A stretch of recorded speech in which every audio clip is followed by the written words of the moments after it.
Sister, Celcom Digi sekarang ada buat promo plan phone 5G RM1 je. Murahnya? Ya. Info mahal. Ya. Ush, baloi. Apa kata, jom kita pergi sana.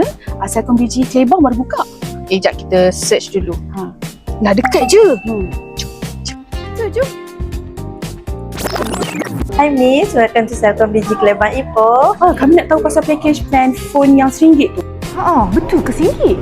Betul Miss, kita ada plan baru CD1 Pro All-in-One RM240 sahaja. Miss cuma tambah RM1 je untuk dapat phone Wi-Fi fiber percuma plus dengan unlimited data 5G. Oh, maksudnya ini semua boleh bayar sekali? Yes Miss, semua ni. Bestnya.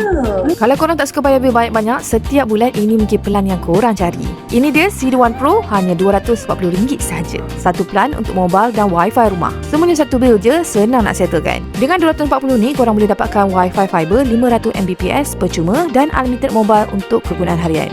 Kalau nak tambah family line, cuma RM20 sebulan untuk setiap family line. Memang jimat gila. Dan kalau nak add on device, dengan RM1 je korang dah boleh dapatkan phone, tablet, siap boleh add on Nintendo Switch. Nak tengok depan-depan pun boleh datang ke Celcom Digi Store Kelebang. Landmark dia sebaris dengan Maybank. Ada demo phone, boleh try latest model kat sini.